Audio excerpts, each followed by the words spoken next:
Hello friends, welcome back to a video of MLT medical laboratory technology की video में आपका स्वागत है।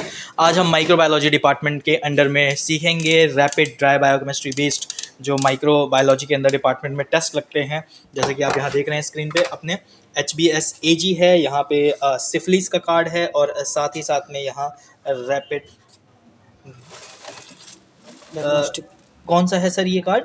रैपिड डायग्नोस्टिक मतलब कौन से उसका है? HIV HIV। तो आपका HIV आप लगा रहे हैं, सिफिलिस लगा रहे हैं और HBs HBsAg लगा रहे हैं। हमारे साथ टेक्नीशियन में बने हुए हैं रिहान जी।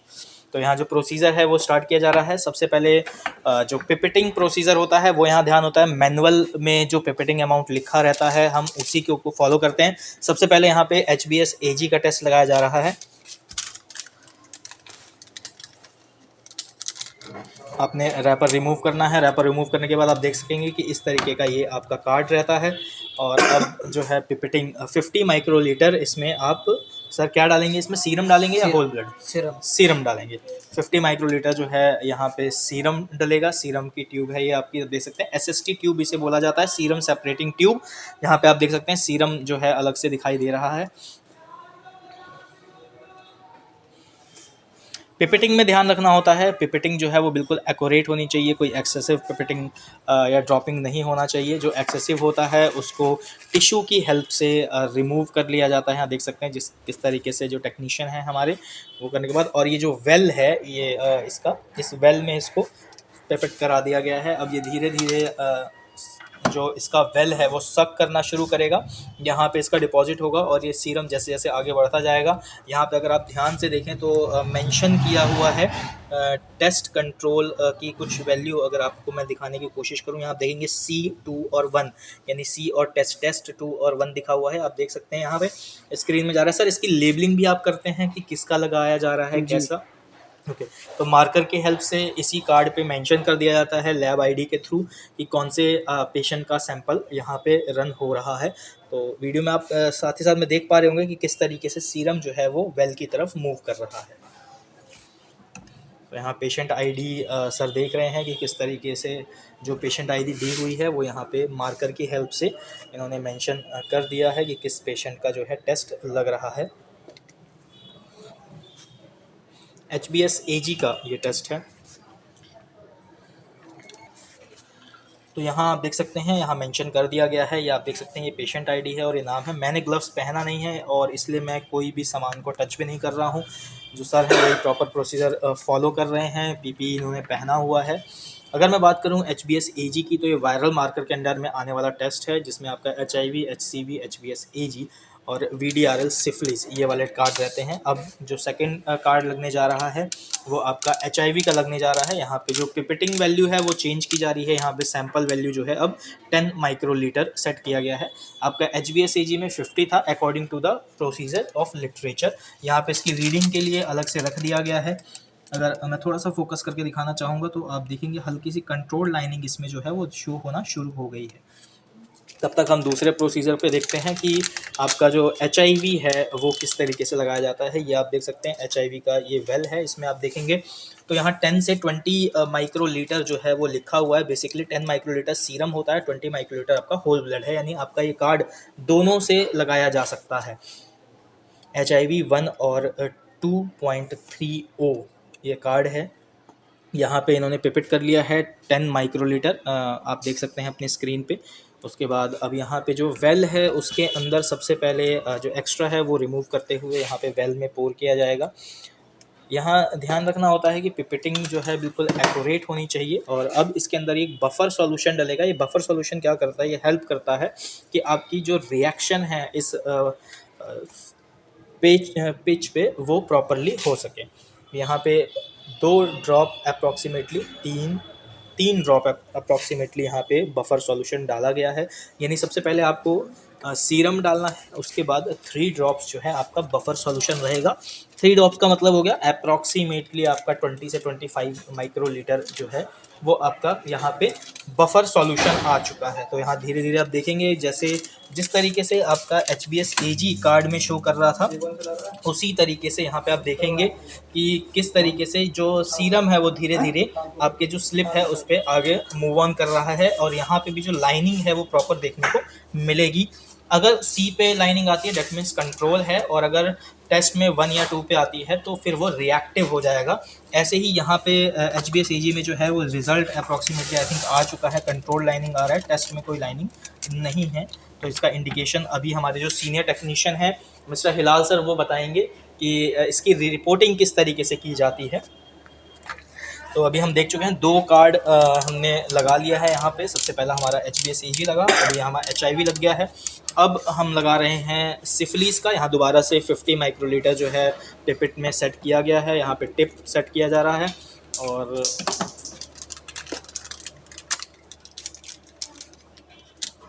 ये आप देख सकते हैं सेम कार्ड ऑलमोस्ट सबका सेम रहता है, सब में एक आपको वेल देखने को मिलेगा और साथ में एक स्ट्रिप देखने को मिलेगी जिसमें ट्रस्ट और कंट्रोल की जो है वो लाइन यहाँ पे आएगी। ये आप देख सकते हैं यहाँ ये जो है ये वेल वाला पोर्शन है, और ये जो है ये आपका टेस्ट और कंट्रोल का है। यहाँ आपकी ये वेल है जिसमें सीरम डलेगा। तो आप देखेंगे कि 50 माइक्रोलीटर इसमें यहाँ सीरम डलेगा और चेक करेंगे ये किस तरीके से रिजल्ट शो करता है। यहाँ पे पिपेट कर लिया गया है, आप देख सकते हैं 50 माइक्रोलीटर पिपेट किया गया है। एक्सेस जो है वो टिश्यू पेपर से रिमूव किया गया है। पिपेटिंग का बहुत ज़्यादा सीरोलॉजी में ध्यान रखना होता है, अगर पिपेट ज़्यादा या कम होगा तो आपका रिज़ल्ट जो है वो प्रॉपरली शो नहीं करेगा। अब यहाँ पे lab ID with patient name डाला जाएगा जिससे कोई भी क्रॉस मैच ना हो। तो यहाँ आप देख सकते हैं कि ये हमारा HBsAg का कार्ड है, ये हमारा HIV का कार्ड है, और ये हमारा VDRL यानी सिफिलिस का कार्ड है। यहाँ पे आप देख सकते हैं, अगर मैं थोड़ा फोकस करने की कोशिश करूँ तो कंट्रोल्ड पे लाइन आ रही है, 2 और 1 पे नहीं है। ये हम समझेंगे अभी हिलाल सर से कि ये जो रीडिंग ऑब्जर्वेशन है वो कैसी रहेगी। और HIV पे भी आप देखेंगे तो अभी जो है वो C यानी कंट्रोल पे यहाँ बैंड देखने को मिल रहा है, और अभी ये जो है प्रोसेस में है, तो अभी इसमें थोड़ा देर में देखने को पता लगेगा कि किस तरीके से जो लाइनिंग है वो शो हो रही है। तो जैसा कि आप यहाँ देख सकते हैं जो आपकी रिपोर्टिंग है अभी तक में 5 से 10 मिनट गुजर चुके हैं हमारे, और यहाँ आप देखेंगे इसमें कंट्रोल्ड आ रहा है, कोई टेस्ट नहीं है, दैट मीन्स ये नेगेटिव शो कर रहा है यानी नॉन रिएक्टिव शो कर रहा है। और यहाँ पे कुछ भी नहीं आ रहा है, तो ये कार्ड जो है ये ख़राब है, जिसको हम नलाफाई कर देते हैं यानी ये रिपीट होगा टेस्ट। और यहाँ आप देख सकते हैं इसमें कि इसमें भी कंट्रोल आ रहा है, दैट मीन्स ये जो है नॉन रिएक्टिव है। तो यहाँ जो आपका सिफिलिस वाला कार्ड है वो शायद दोबारा रिपीट किया जाएगा। बाकी जो HIV और HBsAg जो है ये नेगेटिव पेशेंट का रिपोर्ट दे रहा है यानी नॉन रिएक्टिव दे रहा है। आगे कंटिन्यू करेंगे हम हिलाल सर के साथ, जानेंगे कि इसमें और कैसे रिपोर्टिंग की जाती है। यहाँ मैं शुक्रिया करना चाहूँगा रेहान जी हैं जो है यहाँ टेक्नीशियन हैं उनका, जिन्होंने हमें ये प्रैक्टिकल परफॉर्म करके दिखाया। Thank you Rehan sir. मैं थोड़ा सा आपसे कुछ पूछना चाहूँगा सर कि जो अभी आपने टेस्ट किया इसमें आपने एक में बफ़र सॉल्यूशन डाला और 2 में बफ़र सॉल्यूशन नहीं डाले, तो ऐसा क्यों? सर ये इधर ही है। जी सर ये जो है ये हमारा HIV 1, 2 and 3 है। Okay sir.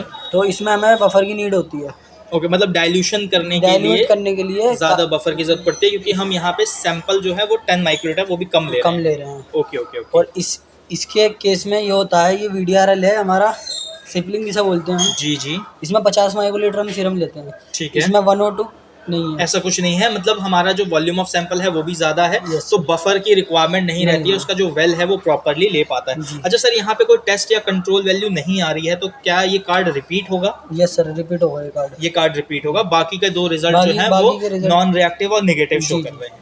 Thank you Rihan sir, बहुत बहुत शुक्रिया आपका हमारे साथ बने रहने के लिए पूरे वीडियो में, और हमें समझाने के लिए कि किस तरीके से माइक्रोबायोलॉजी के डिपार्टमेंट में जो वायरल कार्ड हैं जैसा कि HIV, HBsAg और साथ ही साथ में सिफिलिस लगाया। बहुत बहुत शुक्रिया। कंटिन्यू करेंगे अभी हम हिलाल सर के साथ थोड़ी देर में।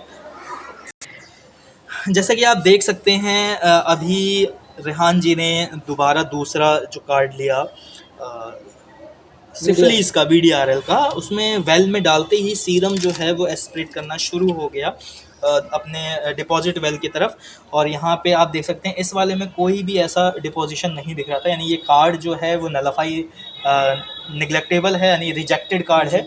ये जो है हमारा ओके बिल्कुल करेक्ट कार्ड है। अगर इसमें टेस्ट की वैल्यू आती है तो टेस्ट की वैल्यू आप देख सकते हैं इधर की तरफ आएगी और कंट्रोल जो लाइन आएगी वो इधर की तरफ आएगी। देखेंगे थोड़ी देर में, तब तक हम बात कर लेते हैं हिलाल सर के साथ और जानते हैं कार्ड की रीडिंग, ऑब्जर्वेशन और एरर्स के बारे में। बहुत बहुत शुक्रिया हिलाल सर कि आप अपने बिजी शेड्यूल में हमें समय दे पाते हैं और थोड़ी सी जानकारी हम अपने बच्चों को, अपने व्यूअर्स को दे सकते हैं। तो सर अभी जैसा कि रेहान जी के प्रेजेंस में 3 टेस्ट लगे, जिसमें एक HIV था, HBsAg था और साथ ही साथ में VDRL यानी सिफिलिस का था। तो उसमें हमने ऑब्जर्व किया कि एक में बफर डाला गया और 2 में बफर नहीं डाला गया, जिसका जवाब रेहान जी ने बताया कि एक में डाइल्यूशन की ज़रूरत पड़ती है और एक में नहीं पड़ती है। और हमारा सैंपल अमाउंट जो था उसमें, जिसमें हमने डाइल्यूशन नहीं डाला था वो ज़्यादा था, 50 माइक्रोलीटर था और जिसमें डाइल्यूशन लेना था उसमें 10 माइक्रोलीटर था।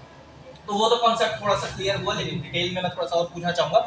दूसरा एक और चीज़ कि अभी एक कार्ड में कुछ शो नहीं हुआ था, तो वो कार्ड मतलब रिजेक्टेड मैन्युफैक्चरिंग डिफेक्ट के अंदर आता है, या ये कह सकते हैं कि भाई प्रोसीजर गलत है, उस वजह से भी ऐसा हो सकता है? तो अब आपसे जानना चाहूँगा सर, थोड़ा सा आप बताएं। उसमें मैन्युफैक्चरिंग डिफेक्ट है, कोई प्रोसेसिंग में कोई गलती नहीं हो सकती। अगर प्रोसेसिंग में गलती होती तो हमारा दूसरा कार्ड भी इनवैलिड होता। इनवैलिड होता अगर कोई प्रोसेसिंग में गलती होती है तो हमारा दोनों कार्ड में इनवैलिडेशन शो करता हो। तो इसका यही मैन्युफैक्चर में दिक्कत है, मैन्युफैक्चरिंग डिफेक्ट है मतलब। अच्छा, और सर क्या क्या एरर्स देखने को मिल सकते हैं यहाँ पे? जैसे हम जब टेस्ट करते हैं तो कौन कौन से एरर्स हैं जो यहाँ शो होते हैं कि भाई आपने जो टेस्ट लगाया है वो ये गलत है या सही है, प्रोसीजर के अगर पॉइंट ऑफ व्यू से देखा सर जाए? उसमें जो ना एक कंट्रोल की लाइन होती है जी अगर कंट्रोल किसी भी टेस्ट का नहीं आ रहा, चाहे वो HBsAg हो, HIV हो, VDRL हो, सिफिलिस हो, कोई भी हो, तो वो कार्ड खराब है। बहुत सी दफा ये देखा गया है कि कंट्रोल की लाइनिंग तो नहीं आती, पॉजिटिव की लाइन आ जाती है जी तो वो भी हमारा कार्ड इनवैलिड है, जी वो भी कार्ड सही नहीं है। और बाकी जो भी रीडिंग आती है कंट्रोल की आ गई जी। और पॉजिटिव की भी आ गई, रिजल्ट भी आ गया, तो वो कार्ड सही है। अच्छा, मतलब ये हो गया कि उसकी हम एक्यूरेसी के लिए, अपनी एक्यूरेसी के लिए जी। रैपिड छोड़ के एलाइजर मेथड से भी लगा सकते हैं। अच्छा, मतलब इसका एडवांस वर्जन Advanced एलाइजा आ version। जाता है जी, जी। कि जैसे हमने रैपिड में लगाया, अगर किसी का रिएक्टिव या पॉजिटिव व्हाटएवर जो जी, टर्म जी। यूज की जाती है जी, इसको जी। रिजल्टिंग के लिए, तो उसमें अगर किसी का रिएक्टिव या पॉजिटिव आता है तो उस केस में आप फर्दर एलाइजा के लिए मूव ऑन कर जाते हैं। एलाइजा का अपना अलग प्रोसीजर और प्रोटोकॉल्स हैं, उसको कैसे किया जाएगा। मतलब यहाँ तक में ये है कि पिपटिंग एरर्स, जैसे आपने बताया कि अभी एक प्रोसीजर में पिपटिंग एरर हो सकता है, या कार्ड जो है वो खराब हो सकता है, मैन्युफैक्चरिंग डिफेक्ट हो सकती है। अच्छा, और जैसे सर मान लीजिए किसी का पॉजिटिव आता है, तो क्या हम पेशेंट को डायरेक्टली बता देते हैं कि आपका HIV है, या फिर जो डॉक्टर कंसर्न है उसको बताया जाता है? देखिए पहले तो पेशेंट की हिस्ट्री ले जाती है पहले पेशेंट की हिस्ट्री ली जाती है। और HIV का जो टेस्ट होता है उसके लिए पहले एक फॉर्म भरवाया जाता है। अच्छा, डिक्लेरेशन फॉर्म Declaration form भरवाया जाता है। ओके, तो यानी जिनका ये टेस्ट लगा है उनका डिक्लेरेशन फॉर्म भरवाया गया होगा। जी, जी, जी। जी जी, ठीक ठीक। तो इसके लिए पहले उसकी पेशेंट की सारी हिस्ट्री ली जाती है, कोई पेशेंट का कोई सिम्टम्स तो नहीं है किसी भी टेस्ट के रिगार्डिंग, जैसे HIV है उससे कोई परेशानी तो नहीं रहती, जैसे जल्दी जल्दी बीमार होना, जी एब्डोमेन इन्फेक्शन, जी। और बहुत सारे इम्यूनिटी उसकी बहुत ज़्यादा लो हो जाती है। इम्यूनिटी वीक है तो पहले बेसिकली पेशेंट हिस्ट्री ले ली गई और उससे कंफर्मेशन फॉर्म भरवा लिया गया कि हम आपका ये टेस्ट लगा रहे हैं। ये मतलब इसका मतलब ये टेस्ट जो है वो लीगल पर्पस के लिए यूज किया जाता है। Okay okay okay. अब ऐसे ही HBsAg टेस्ट है, अब पेशेंट से हिस्ट्री लेते हैं भाई तुम्हें कोई पीलिया तो नहीं हुआ था पहले, अच्छा या लीवर से रिलेटेड कोई प्रॉब्लम तो नहीं है, जी या इम्यूनिटी पावर बहुत ज़्यादा वीक तो नहीं है, ये सारा चीज़ें देख के फिर उसके बाद उसका जो कंसल्टिंग डॉक्टर है उससे कंफर्मेशन ली जाती है, उससे बातचीत करी जाती है, फिर वो जाती है, सारी बातें होती हैं, फिर रिजल्ट को फिर भी एक दिन हम सैंपल उसका रिपीट मंगवाते हैं। रिपीट करवाते हैं। रिपीट मंगवाने के बाद फिर पेशेंट से बातचीत करते हैं, फिर उसके बाद रिपोर्ट रिलीज होती है। फिर उसके देन नेक्स्ट में हम उसे बता देते हैं कि अगर आपको ये कंफर्मेशन करना है कि कितनी क्वांटिटी में हो चुका है आपके अंदर जो बीमारी है, HIV है, HBsAg कुछ भी, तो उसके एलाइजर से कंफर्मेशन हो जाता है कि ये चीज़ इतनी बढ़ चुकी है, नॉर्मल रेंज से इतनी है। इसलिए कि एलाइजर मेथड से वो टेस्ट होता है, बेसिक क्वांटिटी होता है, और बाकी फिर तो आगे स्पेशल टेस्ट और भी। तो जैसा कि आप सबने ये जाना कि HIV, HCV या HBsAg जो ये टेस्ट 3 लगाए जाते हैं, ये वायरल मार्कर के टेस्ट होते हैं, और इसके लैब में प्रोसीजर आपने देखा जो कि रिहान टेक्नीशियन जो है उन्होंने परफॉर्म किया। इसके बारे में थोड़ा जाना जो हमारे सीनियर टेक्नीशियन हमारे साथ हिलाल जी बने हुए थे, उन्होंने बताया।